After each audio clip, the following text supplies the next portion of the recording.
Hello and welcome to the Czech Grand Prix episode of the Race MotoGP Podcast, recorded here on site in Brno. I'm Valentin. With me is Simon Patterson. As usual in these recent times, while we're on location, doing that as a two-hander. Doesn't mean Matt has been expelled. Matt is still very much in play. Does he know? All right. Let's I'm just saying. For now, it does not mean Matt has been expelled. It does not mean that's ominous. Yeah. Coup d'etat is taking place. Like, I'm gonna botch this hosting job, and then he's gonna watch. I'm gonna do everything in my power to make that so. To be honest, at this point, there's a few interesting topics to talk about this weekend. I would say before we get to that, it's over, right? First half of the season's over. I get to go home and not get in an airplane. Yeah, 12 races in. So much has happened. It feels like when we discuss in the media center episodes, like for instance today, Alex Marquez and Joan Mir had the collision, and we all have the perception that Joan Mir's been eliminated a lot by other riders. But it's so hard to summon the memories of that happening. You completely blanked on Jack Miller taking him out in Aragon, and that's not that long ago. It is not that long ago, and it is though quite substantial. But yeah. It feels like a different season. And Bastianini taking him out at Le Mans, you couldn't remember that one either. I mean, all right, let's not roast me too much. You're supposed to be the guy that remembers things. I'm the one that forgets everything. That's why it's significant. Marc Marquez, 37 points for the fifth consecutive time in the 2025 MotoGP season. So that means it's 10 consecutive wins. If at one point they decide that sprint wins are actual wins, then retroactively this will become the joint greatest winning streak in the history of MotoGP. Which, I mean, okay, not saying that that's going to happen anytime soon, but it's felt the way it's looked, hasn't it? And again, this weekend, even when he crashed out in qualifying at the end there, it wasn't really a consideration that there is particularly likely to be another outcome here unless he crashes out. I feel like I've never realized this before, but this is like the ultimate FU to Valentino Rossi. The threat that Dorna, if he ever threatens to pull VR46 Ducati off the grid, Dorna are just going to threaten to retroactively make all of Marquez's sprints into race wins and destroy whatever remains of Rossi's record. Yeah, this is really racking him up this season. Really, but it's not reflective of any kind of particular affinity for sprints. I would say it's reflective of the fact that one rider is the fact that he's done five in a row 37-point maximum weekends is the kind of signal that he's just next level at the minute. As we saw in the sprint, he admitted at the end of the Sunday race that he was basically playing with himself, and not in that way, because he was like forcing himself to do time attacks because he needed to stay concentrated. So he was like randomly attacking his own lap times just to like not fall off. He has so little opposition that he has to entertain himself during races, which doesn't do a lot for entertaining the rest of us. You like to approach preseason predictions with a bit of grandeur, I would say, and maybe a slight bit of hyperbole, or trying to go for the sort of the bolder prediction you're quite happy to proffer. Did you feel that this was the likely outcome? Yeah. I as someone that takes pleasure in telling people I told you so, there isn't even any pleasure in this. It was such an obvious outcome. It was going to be. This was always how it was going to be, because he's Marc Marquez. He is very special. He's the best rider in the world. He's riding the best bike in the world. He is very special. What did we think was going to happen? It was very special again this weekend in all sorts of conditions, in all sorts of situations. And of course, when you trim out some of the dry running I'd argue he was slightly less special on occasion this weekend, which makes what he did on Sunday all the more spectacular. Yes. Because there was times whenever, like the crash in qualifying, where it looked like there was things were just not quite going his way, and then he still just did the thing. We turn to our Race Members Club with questions as usual. That, as usual, help us inform where we're going to take this podcast. Otherwise, it's going to be a shapeless mess because I have no control over things. And Matt's not here. And Matt's not here. And Matt's the organized one. In case you haven't figured this out somehow, which they know. Everybody knows. Sean Rooney asks, what race will Marc Marquez wrap up the title? Matthias Kainz asks you specifically, what does your Marquez title spreadsheet predict right now? So this weekend, I think Simon has started doing a championship clinch scenario spreadsheet. It's literally called When Will Marc Win? Yep. And it's a Google document. It depends on too many factors to actually say specifically. Yep. It's more so that I can put in the numbers and see how far away he is every weekend. And right now he's still a long way away. He's more than, I think he's significantly more further away from it than he has scored points already. Of course. He's less than 50% of the points he'd need to win it at a kind of a reasonable early point. the question in the media center, the debate in the media center has been, is he going to do it before we go to Asia? Right. Is he going to do it in Misano? Which is almost impossible. How many races to go is that, Misano? 4 races away. But so how many to go? That will be that'll leave 7 races. Yeah, no chance. So it's almost impossible. It would probably take Alex not being there, and probably Pecco not being there as well at that point. So it's almost impossible. But like he has a bit of an affinity for winning titles in Japan, which is the next race after that. And I think at that point it looks substantially quite a lot higher. I saw someone did the maths earlier. Out of the sprint era, I think last year Pecco took something like 21 points average, give or take, from 37-point weekends. Yeah. And Jorge Martin took 25 points on average. And Marc has taken like 32 and a half average from a 37-point total. The last 185 points in a row he's scored. Man, he's just going to keep racking it up now. There's so much momentum. Summer break's not going to halt that. No one's going to come back and be quicker after the break. And he's just going to keep scoring points. And I think Alex Marquez's title hopes, so Alex Marquez admitted on Sunday after the race that his title hopes are over. But I think they're over. Of course they are. No. But I think the whole thing of Alex finishing second every weekend, I think we've seen a chink in that the last few weeks. Right. And I just don't know if I always felt like there was going to be a point where it just wasn't sustainable anymore as Alex started becoming more and more Alex. Like he Alexed Joan Mir.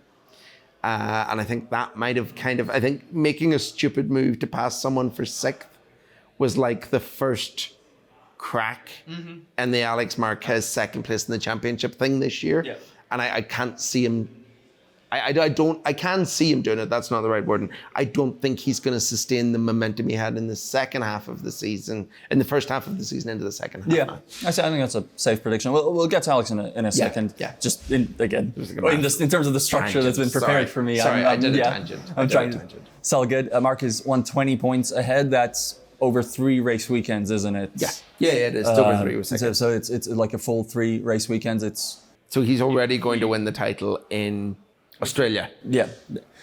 Steve JJH said, my prediction is upsetting Honda by taking it in their backyard at Motegi. I don't think Honda will be upset. I think actually Honda will be quite pleased. Yeah, I think that they're like, if he wins the title in Motegi and he's on the podium to get the trophy in Motegi, there will be very, very, very senior executives from Honda Japan there to shake his hand afterwards. Yeah. There isn't bad blood. Absolutely. It has to, we have to stress. I think they feel like they disappointed him and let him down by not giving him the bike rather than the other way around. So there's no bad blood. Not only is there no bad blood, but I imagine there's still sort of half a dream of a reunion at some point. Flying around on both camps and both sides of it. And it's a dream that's going to be easier to realize if Marc wins this year and next year like this. As the Honda continues to get better. For sure.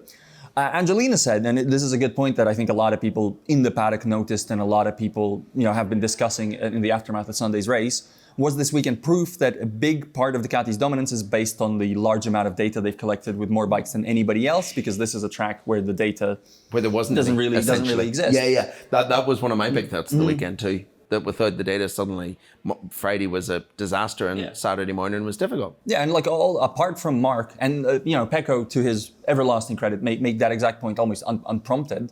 Effectively on Sunday when he was asked about it, he said, Ducati wasn't the best bike this weekend, but it had the best rider. Yeah, two Ducatis in the top 10. That feels about right. Yeah, because Firmin got expelled. Yeah. So almost unheard of. Yeah, and they were not particularly impressive. None of the other Ducatis. It shows you what happens in weekend when a lot of those guys who are all good riders don't have the extra buffer that Ducati offers to fall back on. Suddenly they're a lot more vulnerable than they are in the general going. That's also what makes the assessment difficult, not just for us, but for a lot of the team bosses, is you have to remember about the buffer that exists and not just adjust for the pace, but adjust for the fact that how it makes riders push, the decisions it makes riders take. This weekend, the buffer didn't exist for any of them. Marc did the usual Marc thing. Everybody else disappointed in one shape or another. The best argument I've heard for scrapping Fridays, which is something we've discussed previously in the podcast, is just make it a 2-day weekend to cope with the fact that there's like 497 rounds this year, is scrap Friday and Q2. Am I right? No, top 10 in the grid had 2 bikes from each manufacturer. Oh, I believe it. But there was a point where it would be difficult for me to. Which is like unheard of. Yeah, that never happens. There's always 6 Ducatis and a couple of stragglers. So like when they don't have the data, it's not Ducati dominance anymore. It's Marc Marquez dominance, which is a totally different thing. In that regard, it was a fantastic vintage weekend. Very sort of unpredictable out front, except the guy who does the thing just did the thing again, and never really looked like losing, even when the tire pressure situation happened on Saturday. We're going to spend a lot of this podcast talking about tire pressure. You know what? It's actually not massively in the. Really? Yeah, no, it is. No, it is. I'm wrong. Cool. I'm bad at reading. Yeah. Done lots. So there you go. We'll get to that in a second. Just I guess one more thing. Esteban Rivera says, I'm an F1 fan who dabbles in MotoGP. I've never ridden a motorbike. Why is Marc so much better than everyone else? We talked about this a little bit in a YouTube special that's coming up. I mean, to go to F1 terms, why was Senna different? Why was Schumacher doing what he was doing? Well, they're quite different cases, but yeah. Yeah, but okay, but he's next generation. He's next level talent. Yeah. He's the MotoGP term of alien. He's the last surviving of the aliens. He's just better. He's just better. Be it whatever. I think we discussed this literally in the last podcast we did, right? About how his it was on our YouTube video last week, answering Insta365 questions. That's what I mean. Talking about the insane speed at which he processes things. Yes. And he has these like amazing cat-like reflexes and an amazing amount of processing power. Yeah. And it just works. And it displays itself in many different ways, from the affinity for low grip conditions and changeable conditions and the ability to adapt quicker than anybody else does, to the positioning on the opening lap. Yeah. To saving things that should be crashes. Yes, saving things that should be crashes, to the fact that his rear tire does not wear. Yeah. Compared to the rest of the grid this season. Yeah. Like second half of the race, if Marc is sitting behind somebody, an overtake is coming, and obviously also the ability to completely resist the front tire pressure issue that stymies a lot of the people. Marc, or no, not even resist it, just ignore. Play with it. Yeah. Play with it in a way that no one else can, as we saw with Pecco Bagnaia. He tried to do the same thing and failed. I know it's a real problem, but the thing is, Marc has shown again and again and again that there's one guy on the grid who could just sit up another bike's tailpipe whenever he wants, for as long as he wants, and overtake his ease, which tells you everything you need to know about this season of MotoGP in one specific moment. As well, Sean also made a good point. I think we're going to tackle this in the off season. What's the storylines to encourage a person to watch the end of the year now that the championship is effectively over? Let's not get into this too much. I just want to say there is stuff. Yeah, like the rise of Aprilia, the return of Honda. There's stuff. Yamaha's V4 being imminent. The stuff is happening. Yeah. Stuff really is happening. It still feels like the Ducati dominance is dying. And we're going back into an era of Marc Marquez dominance, but the Ducati dominance is going away, and things are starting to get back to being what we want MotoGP to be. Closer racing and a bit more cut and thrust, more manufacturers. It's getting there. And if that gives us an amazing battle every week for second, I'm kind of all right with that, because it's better than what we've got right now. For me, the big intrigue will be if things look the way they look over the next 18 months, let's say, the big intrigue for me will be who's the next in line to be MotoGP's greatest again. And I have my guesses, you have my guesses. Let's leave that for the summer. That's the summer. That's the summer topic. Alex Marquez, Joan Mir. Let's talk about that, as we already did a little bit. Kyle asks, is the old Alex Marquez back? Yeah. Evan McGinn asks, is Alex Marquez a dangerous rider? I mean, they're all occasionally dangerous today. Yes, Alex Marquez was a dangerous rider. Just a couple of words, and obviously this is a bit of vindication for you. The sample size of the season has been pretty good to where, I don't know, but I've never, all the riders in MotoGP are sort of capable of that exact mistake, I would say. And I think Alex, it's this and it's the Qatar thing with Fabio Di Giannantonio this season, and otherwise it's been good, it's been reasonable. Yeah. But you don't have to go that far back into last year to where some people would even argue he decided the title. Some people, yeah. Some certain people. Some people that we know, and you all know some people. But for me, it's easy to play devil's advocate, and I tend to do that. But I can take a break for that for a weekend. It was really bad. It was very, very clumsy, very unimpressive. It doesn't, as you said, as in our discussion, but as I'm also going to sign under this. It's not to redirect all the heat your way, because I also do agree with that. Doesn't do any favors to the idea that maybe many of you feel we've unfairly propagated or discussed that. Or that many of you feel we're completely bang on. Fair enough. That Alex races Marc differently. Yeah. Because the kind of thing that happened to Joan Mir this weekend, this Sunday, is unimaginable if he's racing Marc Marquez. Yes. And I don't believe it's because Marc Marquez is always faster than him, because I think Joan Mir might have been actually faster than him this weekend. I don't know. I don't think I'm that far. If there'd been a second between them at that point, I don't know if Alex was catching Mir. Yeah, the Ducatis were, but I don't think... They were in the back foot, and Alex was on the back foot and admitted as much afterwards. Yeah. And I think that maybe Mir had a bit there. But I don't think Alex would have known that with confidence, and I think he would have felt a little bit to where But he didn't stop to think. Yes. Whereas he always stops to think with Marc. Yes. He just wouldn't have put himself in the position. And he admitted afterwards, what's almost worse is he admitted afterwards he wasn't even trying to overtake him. Yes. He was setting up a look to see if he could overtake him there, and just got it wrong. And he definitely wouldn't have done that to Marc. If he was making a move in Marc, it would have been calculated clean. He wouldn't have tried to bump to check it. And then Mir kind of said, well, yeah, it wasn't the first time in the lap he hit me. Yeah, exactly. He hit me 3 or 4 times. I wanted to bring that up too. I haven't seen the onboard yet. That kind of goes to reckless. Yeah, I haven't seen the onboard yet, but that sounds believable. Yeah. Well, we have to check, but that sounds believable. There's no reason Joan Mir would make that up. There was a very difficult conversation between them in that you could see on the broadcast, and we tried to get more detail of afterwards, but neither sort of too interested in, because it's probably none of it's printable, obviously. In my head, it was just Mir screaming "Why?" into his helmet, which is honestly is probably why me exactly what it was. It was just there's a really funny bit of TV direction where they cut away from, like, they were talking in the gravel, and they cut away from like a good minute. And you're like, okay, and then suddenly they cut back and they're still talking. Like, well, no, I don't think they were talking. Joan Mir was talking at Alex Marquez, which he deserved. There's a lot of sympathy for Joan Mir in the Patreon. Well, maybe not in my side of the world. There's a lot of. I've seen a lot. There is a lot of sympathy for him at this point. He's had a hard luck. He's kind of. He's taken over like Miguel Oliveira's broken mirrors and black cat shop. I mean, Miguel's fighting for it this weekend. We'll get to it, but Miguel also put up a fight in that regard. He was completely blameless in that situation. Obviously, nothing he could have done. It's like the 4th time this season that somebody's done something like this to him. So it is like the 4th time in like 6 or 7 rounds, which is ridiculous.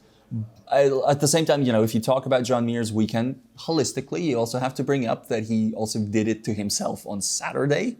He should have scored, even though the launch control didn't quite work properly off the line. And instead of scoring, he went to the back of the grid because he didn't get turn right wrong. But you can only get so annoyed at that in the context of, in the bigger race, the race that suits Joan Mir better, he should have picked up an almighty haul of points. And he's got nothing to show for it again. And the gap to Zarco in the standings is just. Yeah, but I don't think he cares. And I don't mean that in a he's given up in a way or anything. I think he knows the problem is the speed. He gave a really excellent description as to why this keeps happening to him on Sunday night, when many a rider would have just went, I don't know, I might have bad luck. He very strongly said he doesn't believe in luck, and that he believes that the bike is so slow in the straights, but good on the brakes, that people then think that they can pass him on the brakes because he's going to be slow there too. Yeah. Whereas that's the one bit he's good at. Yeah. And people put themselves in difficult situations trying to overthink him, and everybody loses, essentially. And it makes sense, because the top speed issue is something he's been complaining about forever. And probably the fact that Honda have signed KTM engine boss Kurt Trieb away from KTM, like Mir probably paid his salary himself. And it's just like, build me an engine now. And it's going to take 6 months to see that. But there's something that KTM are doing that's pretty special with their engines. You'd imagine he's going to come in and look at the Honda engine, which we think is kind of architecturally very similar to the KTM engine. Okay. You think that Treeb's probably going to come in and say, let's do that. An engine is going to come to pre-season testing and all of Joan Mir's problems could go away overnight. Or at least he's going to tell himself that. There were a few protagonists this weekend. Obviously, Marc was one. Jorge Martin was another. And yeah, we find ourselves talking about Jorge Martin a whole lot this season. In fact, he definitely leads the leaderboard in terms of, the points scored versus minutes talked about. Or races started versus minutes talked about. Weekend participations versus minutes talked about. Absolutely deserved it this weekend. Thought he was really, really impressive. Cams1601 asks, simple question, will Jorge Martin win a race this season? He thinks so. He kind of said it and then didn't say it, but he thinks it. Because I asked him. Yeah. And he said that yes, and then he said, well, maybe podiums, but yes, and implied very strongly that there's 3 or 4 circuits that he has identified as places where he can be really, really strong in the second half of the season.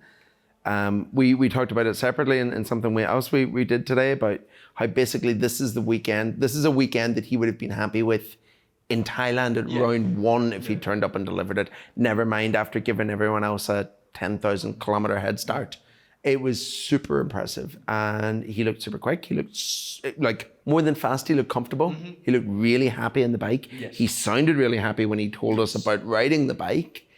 I mean, it's all there. Yeah. It's taken a long time to get it there, but it's all there now. And Aprilia will do everything in their power to make it happen because as soon as it happens, nobody remembers all the stuff that's happened. It just wipes the slate clean. And then it's Jorge Martin 2026 title contender. Even if he's not, which I know you have your doubts about. But if he wins 2 or 3 races in the second half of this year, he goes into next year with it being in the not a pipe dream. Yes. The same way that others were at the start of this year. Yes, I agree. It is a realistic dream, if not a likelihood. It is a 180-degree vibe reversal. It is genuinely... Look, I've worked in motorsport for a bit. Simon has worked in motorsport for a bit longer still. We should be more immune to the sort of single race, single weekend changes everything. But this is kind of how this business works sometimes is, suddenly you see a proof of concept, suddenly you see something entirely different, suddenly you see something that was maybe difficult to imagine, but then once it's on the track, suddenly, you start to think from an entirely different picture, in an entirely different way. And they looked happy for the amount of time he's been absent. They looked fast right away. And, okay, he didn't hold up in the races particularly. Boo-hoo, who cares? Yeah. He did on Sunday. He did in the sprint, but he did in the main race. And one of the things that I talked to him about was whether or not he complained a lot on Sunday, on Saturday about how tense he was, how nervous he was. And then said he kind of ran out of energy. Yeah. Those two things are related. Even if he doesn't know it or see it, they're related. And he went into Sunday's race a lot less tense. And suddenly he had energy to maintain his pace. And P7, solid, really solid. I mean, there's many rounds this year. Bezzecchi would have been happy to be P7. It protected the Tyre well. Obviously, the gap to Marco Bezzecchi, who is the informed Aprilia rider, was there, and that's how we would expect it. And it's not going to be linear. I think it never is linear. But if you think back to Jorge Martin is not a rookie, but this is kind of a rookie-ish sort of position considering the lack of in-season experience versus his main rivals. And if you think to his first season in the MotoGP, he's kind of started from a similar sort of position, maybe with a bit more single lap speed, which will come, I imagine, after the summer break. I would not be surprised if it came immediately, if it came right away. And as soon as that just unlocks so much, and suddenly he's in the game. Now, in the game can mean a few different things. In the game can mean in the game for sniping the occasional wins, but usually just watching Marc check out at front. I think that's what in the game means, generally speaking. But you know what? That's enough. That's a lot. That's what it means to everyone at the minute. That's the thing. Yes. It's not unique to him. Yeah. Todd Bryant, who I believe I've met this weekend, going by what comes later in this document. But asks, is it possible that the Aprilia is the best bike on the grid and the Marc is Ducati's Verstappen, creating the illusion that Ducati is the best bike, all the Aprilias look good? No, I don't. Because there's other Ducati riders who are performing above their station. I agree. Yes, I agree completely. And like Alex Marquez, with no ill will in the world, Alex Marquez, like all of them. He wouldn't be doing this in the Aprilia. The Aprilia is very good. Yeah. It's very, very good at the minute, but it's not the best bike in the grid. The Aprilia is now the clear consensus second best Yes. bike, and like has separated itself from the chasing pack. Even though this weekend, it's a weird weekend. You have to keep in mind the sort of lack of weather running, the lack of even maybe it's purer in some sense because you don't have that previous data, you don't have the sort of the preparation running, etc. So there's part of it, but it's not how most MotoGP weekends work. And when we talk about most MotoGP weekends, Ducati will still have what it has. I propose this is how every MotoGP should be. We should just only go to a circuit every 5 years, see what happens. Yeah, and they have 4 rounds a season. I like it. I quite like that idea. And no Fridays. No Fridays. We're continuing to speak about Aprilia because this is an important Aprilia topic this weekend, and we get to talk about him for a good reason finally. And this is kind of, I told myself I wouldn't get fooled again, as USA President George W. Bush Jr. once said, "Fool me once, fool me twice, won't get fooled again." As the famous quote goes. But Stuart Edwards says, massive shout out to Raul Fernandez. What's turned his season around? How's he feeling? He thinks that nothing has turned his season around. He thinks that this is where he's been at the last 4 races and he's just not been able to deliver a result, or more likely, more succinctly, a qualifying performance to then convert into a result. Yeah. And he had a good qualifying. And then suddenly everything fell into place and he's like a completely different character. He hugged me after his media debrief. He was so happy today, mainly because I'm one of the few people that go to all of his media debriefs, so I've seen a lot of pain on his face. He believes this is just everything clicking and coming together, that has been there for a year and a half. And finally it's come together. And I mean, that's kind of backed up by the form over the last few weeks. Kind of. Because it's kind of been there for a while now. It's just not delivered on a Sunday, specifically. He's moving out with the bike. Not every weekend will look like this, but this, I mean, look, we can only talk about what's in front of us and what's in front of us this weekend. This was a really, really strong one. There's a lot of things, as always is the case with Raul Fernandez, there's a lot of stuff going on. There's a lot of different things that come up every single weekend. You sort of learn and relearn and remember. Like one weekend he'll talk about the mental pressure and stuff like that, and you'll feel he's really bad at struggling with things and not telling the media that they're there. Yeah. He mentioned a shoulder injury today that's kind of been... because I was the one who brought it up, because I didn't even research it before the media session, but I was like, okay, I remember this from a few weekends ago, which might as well be 2015 or whatever. Yeah, it might as well be any point in the past, might as well be like the invention of the wheel for as far as we know. I could not place the weekend. And he was like, oh yeah, Silverstone, the shoulder thing. And he's been working on that. He's been building up strength. We've seen with Raul Fernandez that sometimes, he tends to put together a good weekend. It just kind of runs out at the end. And I was worried we would see that this weekend. There was a part of me that was really, really concerned about it. It just didn't happen. With how quick Raul was this weekend and how happy Jorge Martin is, Massimo Rivola is just going to be like, if you could power things with smugness, Italy's running on Massimo's smugness this weekend, because he's just been like, it's been the ultimate proven right weekend on all fronts. Betting on Bezzecchi, podium finisher, being nice to Jorge Martin when Jorge Martin was being mean to him, so that he'd come back, sorted. Raul Fernandez, the bet that everyone told him was mad, quick, perfect. For sure. So here's the callback. Todd said, "Great to meet you, Val. You are indeed the gentleman you appear to be on the pod." I had to read this out. I also had to read this out because our editor, Josh Sutel, who helped compile this document, wrote, "Note, was Todd paid off?" Yes is the answer to that one. Checks in the mail. Just kidding, no paper trace. Gave him the cash. But Todd asks, are we watching Raul Fernandez save his career? Not save it, because he's still got 18 months to do that properly with that 2-year contract. For sure. And Aprilia were never going to ditch him the way that people thought that they were going to at the end of this season. He was always going to get his year and a half because Rivola really rates him.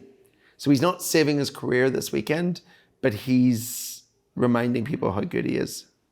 Reminding people that he's still the greatest Moto2 rookie of all time. Yeah. The ceiling of it's so much higher than everything we've seen from him in GP.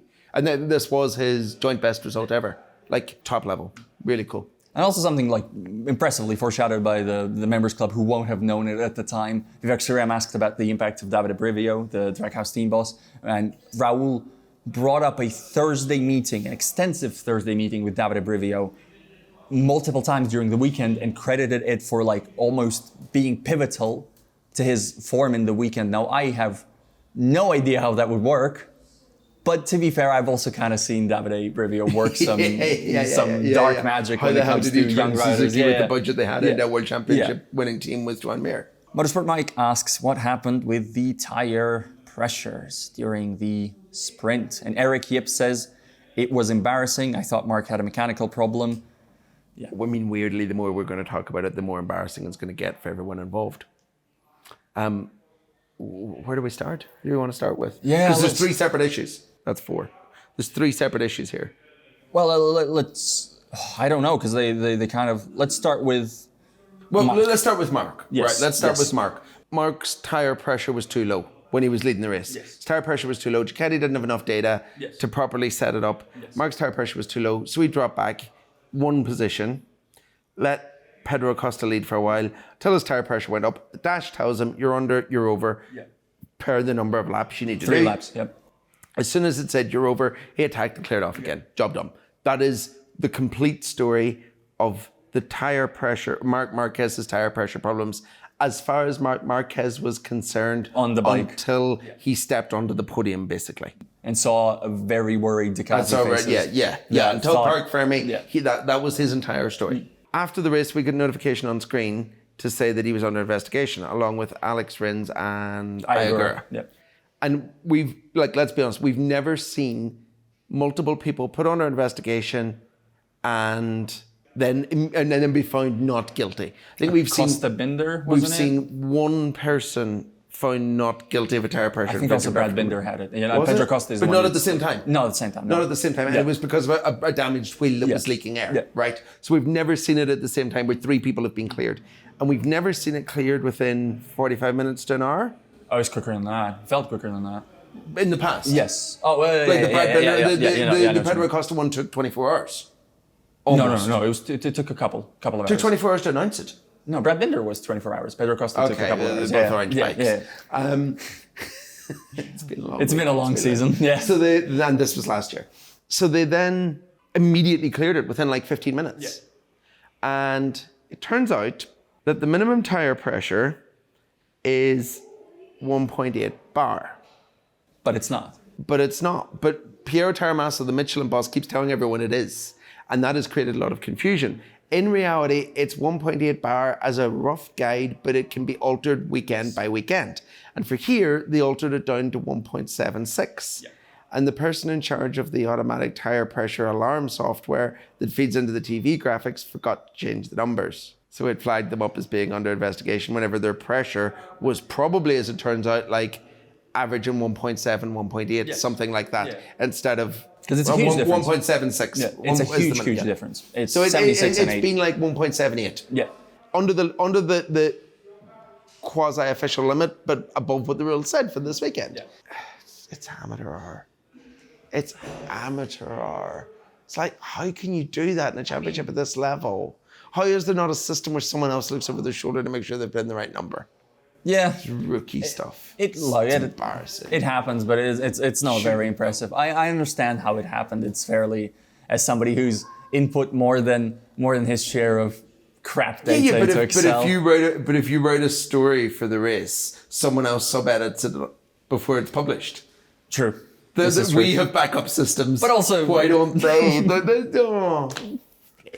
Look, I've also edited plenty of stories and missed stuff, so... There's no excuse, as far as I'm concerned. So stupid. This was the one thing. The other thing, of course, is that Pecco Bagnaia, because immediately, I think, as soon as they both started rolling out from their comfortable 1-2 at the start, at least I immediately, my very first assumption was that there's tire pressure fun going on, especially because we'd had no dry running on Friday. Nobody knows what's going on. And the two of them had clear air. And the two of them had same team, clean air. Presumably similar pressure, clear air. But it is also very fair to say this is a professional sort of thing where if you're in it all the time, then of course it'll seem natural to you. But if you're, let's say, a normal person tuning in for the first time, second time, third time, and you just see them giving up the lead for no reason, well, you might think this is a clown show nonsense that you shouldn't really tune in for. Now, again, I think this is slightly hyperbolic because when you have 5 million races a season, there is room for goofy stuff to happen in at least a few of them. And I know nobody likes this rule, but...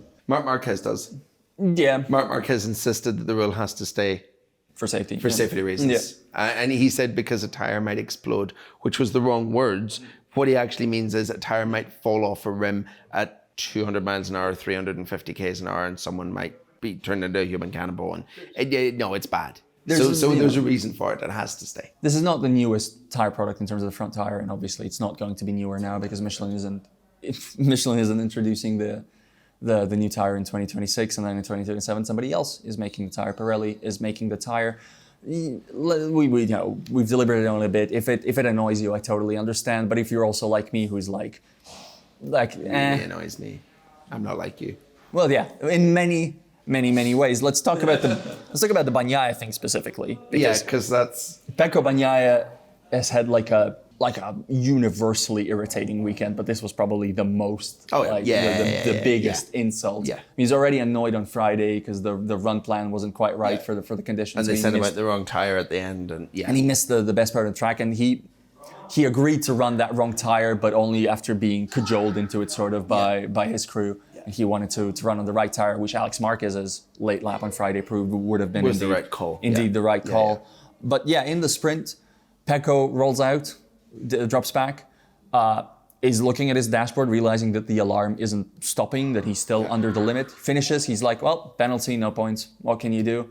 Looks at the results, no penalty, no investigation. He was never investigated. Never investigated because he was basically never under the tire pressure limit. So the way Ducati has described it, and they've been careful about this, they say it's rather than being human error, it's a glitch on the dashboard that presumably locked the setting in place or something like that. They did have loads of weird electronic issues on the grid because they were plugging laptops in and they were trying to fix something on the grid. Yeah. I would give them that. Because my first assumption was the same, that the same has happened as what happened with the Dorna situation, is that somebody just didn't change it to 176. Arguably to both bikes. Which is unlikely actually because it's different data engineers. But I think that there is certainly it's like the most kind of low reward conspiracy theory ever. It is. But basically it makes sense if they've said that it was now trying to glitch to cover someone's honor. Yeah. Which is fine. Protect your people if that's the case. I don't care. Yeah. Really. Because at the end of the day it's just rubbish. I mean, I do care. Tell us the truth. But if that is the truth, then fair enough, whatever. And it might very well be. I'm no glitch wizard. I've encountered a lot of computer glitches. I would say they normally do not look like that. But again, I'm not really. The general consensus with computer programming is garbage in, garbage out. Yeah, that's also again as me going back to me putting bad data into Excel. It's always something I've done usually, but. And we've seen similar things happen before, like Aleix starting the Japanese Grand Prix on a warm-up tyre or electronic map and stuff. So it does happen. But poor guy. Poor guy. I mean, poor guy with the caveat that the race he rode on Sunday was not very good for no particularly well-explained reason, apart from obviously Ducati not being very strong here. All of this stuff we can talk about till the cows come home, until they bring home their entire families and their entire extended families, and we can do that. The fact of the matter is Pecco Bagnaia, performance-wise, is not where he should be if he wants to be taking on Marc Marquez. It's as simple as that. Not sure there's much more to say. I want beef for dinner now. I'm a vegetarian. Kai's coming home. It's time for Anarchy Hour. Matt isn't here, so I just get to pick out questions about just random riders who weren't maybe central protagonists of the weekend, but I kind of want to talk about. I'm going to start this any other business part with. Northern Bastard asks, should Pol Espargaro be a consideration for LCR Honda? I would point out that I don't think Pol wants to be racing anymore. I think he's happy with overcome it. Life. With that said, what a weekend. Oh, phenomenal. Goddamn. Yeah, genuinely obviously the best wild card replacement ride since insert Danny Pedrosa here, but it was this is going to be controversial. It was better than Danny's because he kicked Brad Binder ass, and you're not supposed to be able to do that in a KTM. Brad's their talisman, Brad's their superhero, and Pol was just like, nah, I don't think so. I'm better than you. It was that was. It's been weird. Danny's weekends have always never aligned with the other KTMs. Yeah. He's always been like super fast whenever everyone else was struggling. And let's not forget, the podium was like insanely exceptional circumstances at Wet Reth. But Paul was just like as quick as all the rest. It was a real like, oh, I've never left KTM moment. And let's make this clear, not a development bike. He was riding in replacement of Maverick Vinales, which means he, for the most part, has to use Maverick Vinales as the bells and whistles. Because you remember Danny came in a few development bikes that were rocket ships, and then once the factory got them, they improved a bit. Exactly. So and I'm not saying any of this to demean what Danny has done, but also he's also Danny Pedrosa. He is also and Danny Paul Pedrosa. is not Danny Pedrosa. Occasionally in his career, Pol Espargaro has been Danny Pedrosa, I would argue. Like I'm a big Pol guy. I think there were moments. I mean, Paul's a big Pol guy, which is never something Danny Pedrosa can say, because he's always a little Danny. But like, he's never consistently been Danny Pedrosa level. If people in the comments are going, "What an idiot," then fair enough. But you know, people in the room. People in the room are consistently doing that. But I just also say, like, it felt nice to feel this childlike wonder about like a pair of 10th place finishes, and obviously Paul didn't get a good start on Sunday through what mostly sounded like his fault. But then absolutely rocketed through the field. But you have to also remember, like, back in Paul's day, bikes didn't have all these fancy gadgets. Back in Paul's 500cc days. He basically forgot to switch something on, and he paid the price for it. But this is relevant because let's talk more KTM. KTM was important this weekend. KTM was interesting this weekend. Evan McGinn asks, is Enea Bastianini back pace-wise, and what a move on Pecco in the sprint? And Matthias Kynes asks, was KTM genuinely good this weekend, or was it more of a track-specific flash in the pan? I think the answer to both of those questions is yes, and they are connected, but... I think this is a track-specific thing. For Enea. For KTM. Yes. Because they've always been good here. Yes. They've always been good here. Like, Brad Binder won a race third time out ever in a MotoGP bike, with Paul quite close to him in that race, as I recall. So it's always been a good track. Paul should have won it. And then Butch the kind of the story of Paul's life, wasn't it? He should have won it. Yeah. As similar at Red Bull Ring. Yes, exactly. But the Enea thing's different. The Enea thing for me this weekend, if he can do that at other places, that's scary good. It's very interesting. Because he's not someone, he's insanely good in the second half of races. Yes. But in the first half, it takes a bit of time to get it going. Yes. And he didn't take any time to get going this weekend. He was just there. And it's kind of like, maybe it's like the ultimate, this is what a KTM on a track that the KTM works at can do for his style. Because I asked him about this after the race, because I do think that ace in the hole, the Ducati, the thing he had on the Ducati, where he has infinitely more rear tire than everybody else at the end of the race, it has been blunted a little bit this season. Now, what he told me is that he's actually struggling with front wear more than the rear tire, and maybe once he's more comfortable on the bike, we'll see some of that rear tire magic again. And once we do, again, whenever Enea Bastianini can qualify P30, and he'll still be an interesting factor in the race if that magic still exists as back. Because it's, you can do a lot with it, and the race can play out in a certain way to where you can never quite totally 100% count him out. The other small thing with Enea is that he's slightly bordering on reckless in how he approaches racing currently. There's a bit of a devil-may-care attitude. Because I asked Johan Zarco after the sprint about, getting boxed in behind Enea early on, sort of getting caught out in the run to turn 3. And he said, well, yeah, but it's also, Enea being a daredevil, he's riding very all or nothing. I watched him brake and I was like, you're not making that corner. And then he made that corner. And Zarco's words rang prophetic the next day, because Enea Bastianini make that corner. Yeah, Enea Bastianini did not make that corner. He sent the bike into an air fence at big speed, which it didn't spoil the weekend necessarily. I'm in the Patreon members club, so I'm allowed to ask questions. And I've got a question for you. Okay. Given how strong the KTM was this weekend, is the only man who could have beaten Marc Marquez this weekend Maverick Vinales? That's kind of that was Paul's sort of semi-hint, wasn't it? That's sort of what Paul was saying in his post-race media debrief, not quite with that many words. And the thing is, I'm being really clowned on online, because I also got a message on Twitter like, what would Maverick be doing with his KTM? And this comes a week after people were clowning on me for not putting Maverick P1 for the theoretical. Someone asked me, and I was like, "Ooh, that's a valid question. what Fabio Quartararo would have done this weekend on an Aprilia. Oh, yeah. I like a lot. Would have done. The vile holy trinity. Mark in a Ducati, Maverick in an Aprilia, or a KTM, and yeah. If I do more Maverick Vinales hypotheticals, my presence on this podcast will be revoked. So that I want to make that fully clear. I cannot do here, it. and I can't talk for an hour alone. But he will hear this. He will hear this. Yeah, but I can't talk for an hour alone. So like, and I'll try to log into Slack, and it's just, it's been access revoked.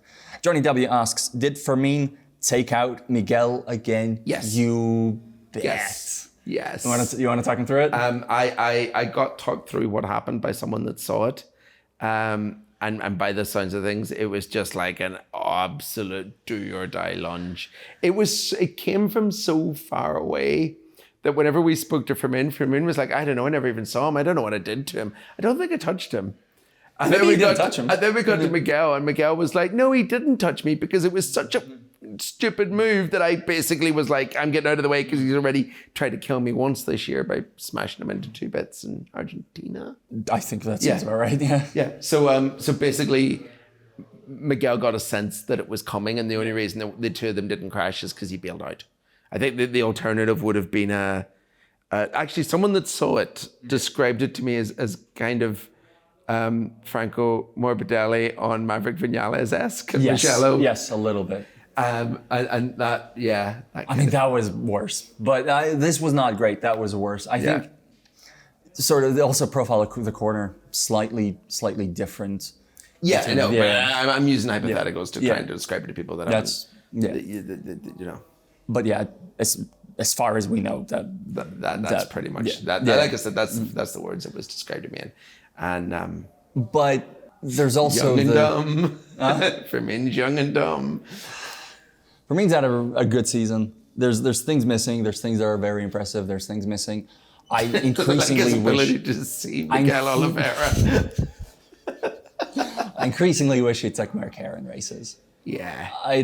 It's like he's sort of... It's like he's been mentored too hard by his teammate Alex Marquez. Yeah, he's slightly making enemies either out of other riders on track, specifically Miguel Oliveira, or surely out of whatever poor Gresini guy is doing the repairs on that bike. Or whatever it is that has caused him and Pedro Acosta to mysteriously hit each other.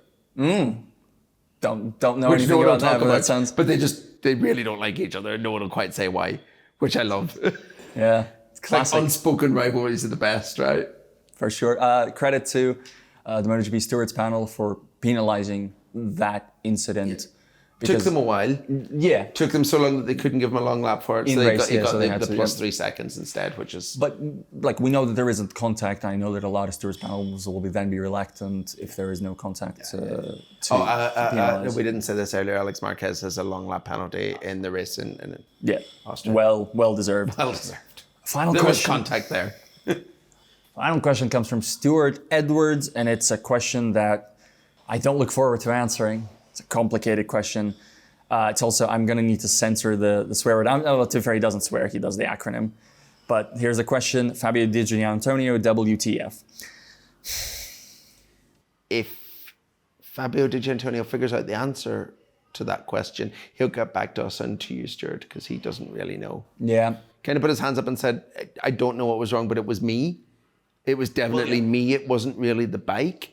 But I mean, we've kind of seen DJ in similar circumstances before where, I know there's this thing, isn't there, where Bagnaia has a reputation, be it unfounded or justified, where he needs a lot of Ducati data to be quick on the Ducati. Yes. I think DJ is worse. I think we've seen that before. Possible, yeah.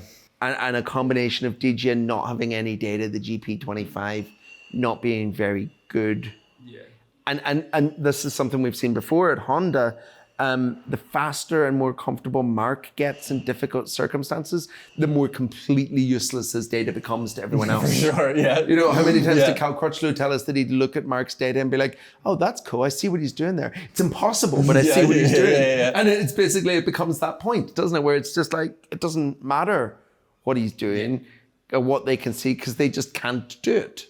It might be data. That's entirely possible. I think that's very much within the realm of possibility, especially for what we saw this weekend. For me, I saw 2022 to Fabio Di Giannantonio this weekend. And the problem there is that's a guy nobody wants to see in MotoGP.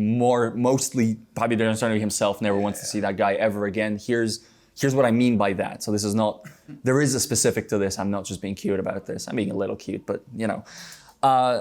Di Giannantonio, before he got pretty good, before like this became salvageable and this became like an actual MotoGP career, Di Giannantonio had this paradigm of his weekend where he'd maybe start okay, there'd be a session or two that would be good, and then there would be a thing that went wrong, a crash, like a bad session, something off, like a bad run, anything, and it was immediately unsalvageable forever. And he was immediately just seeing out the weekend and moving on to the next one. Even from like the one that stands out as the pole position in Mugello? Well, yeah. Because he got pole position in Mugello and then did nothing with it. Because something just didn't go right, and it was just a disaster weekend from the start of the sprint. And I think we would see that a lot, and I think it would frustrate a lot of people, especially when he went into his second year. Especially Gigi Dall'Igna. You saw glimpses, you saw stuff. Yeah. You saw like there's something going on and here. Then, he would tell us about the glimpses, and I'd be like, you know what, I see it, but if you can't do it over a full weekend, Raul Fernandez, the same thing has been happening. If you can't do it over a full weekend, what's the value in that? We've seen him do it a bunch of times over a full weekend. But so what happened this weekend, when it was dry, even without the data, so out of the box, there were occasions, you look at the timesheets and you're like, this is okay, you're doing okay. And then he went into, because in the wet he wasn't good, he went into Q1. Yeah. He led the first runs in Q1. Yeah.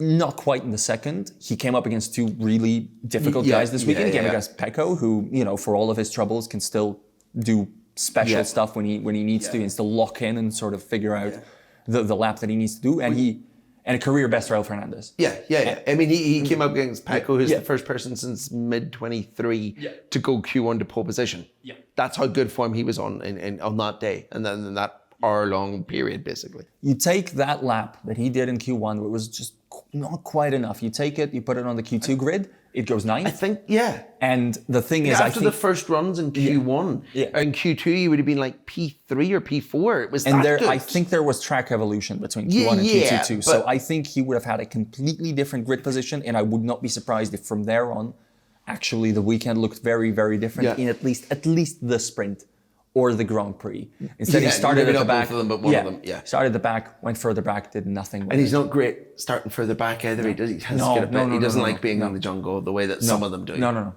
The way his teammate does, specifically. We were talking about that's because everyone in the jungle is afraid of Frankie, so a path clears. You want to fuse those two guys. That remains the idea. Also, you want to do if there was a bit of an element of not having a teammate this weekend.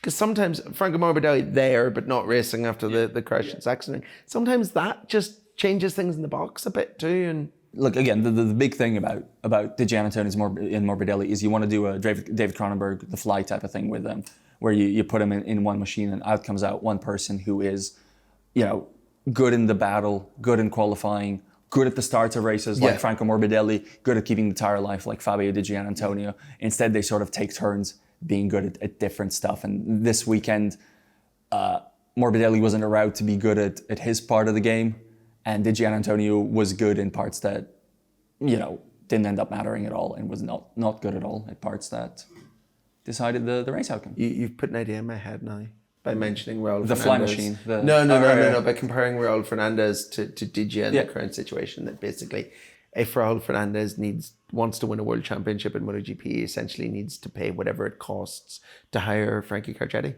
No. However, Frankie Carcetti is going to be with Fabio or with Firmin Aldeguer until Firmin wins the battle. So that's Yeah, Frankie Carcetti obviously was in case was the guy that fixed it. In case you guys don't remember, was the guy who sort of helped Joan Mir become the best version of himself. Yeah. Which isn't, I would say, is not the current version. He helped Fabio Di Giannantonio become the best version of himself, which we'll hopefully see again at some point soon. Marc Marquez again. Yeah. Brno brought him back to winning.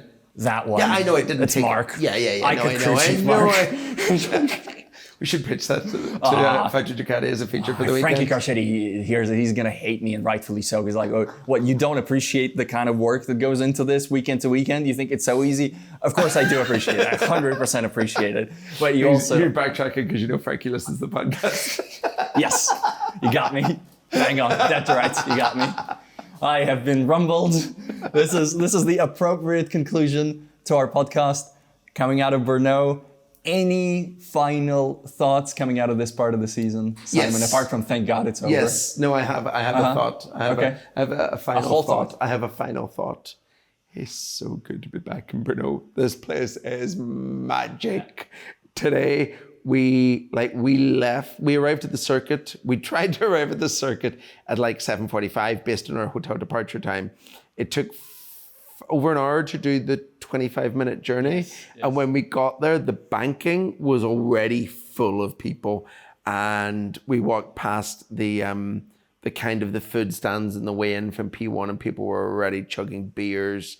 And it was just a party all day. And it just looked like so much fun. And the sun shone and there was a massive crowd. And it just felt, there are certain circuits in this world that deserve a MotoGP race. Oh, yeah. And Brno is one of them. And it felt it today. It was so good. I didn't feel like any which way when Brno was added back to the calendar, just because I don't. Because you'd never been before. I've never been before, yeah. And I was like, I remember the track was good, but and it's clearly good. It's spectacular on TV. And they've done an amazing job with resurfacing. They've done such a good job, and that's fantastic. And just being on location, you can tell that it's a special place. And looking obviously on TV, even if the races are sometimes dependent on what's happening, can be good, can be not so good.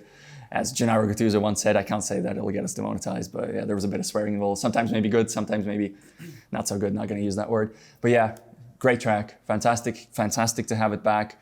Good job with the resurfacing. Everybody loved the surface. Maybe a little bit weird like new surfaces are, but the grip, outlandish, ridiculous. It's good. Feels right. Feels like a good note to end the half season. And when I grow up, I want to be Czech President Peter Pavel, who rode here this weekend on his motorbike and went and spent all weekend trackside taking photographs. He was the worst VIP ever because he wasn't in the paddock, apart from to go and have a beer with Philip Salak. And awesome. You were talking about it pre-weekend, and I was like, well, Simon likes to talk about that guy. He doesn't mean it'll actually happen again. And then of course I look at the TV screen. Yeah, there he is. Yeah. There he is with the camera, with the photographer jacket, and sort of just doing the awesome. Fun. Really added to the local taste. Thanks, Mr. President, for paying for the amazing resurfacing and bringing MotoGP back to Brno. I don't know if it had anything to do with it, but thanks Brno, thanks MotoGP for the fun first half of the season, and also for the fact it's over. Let's be honest. See you when we see you. I don't want to put a date on this because it's been long.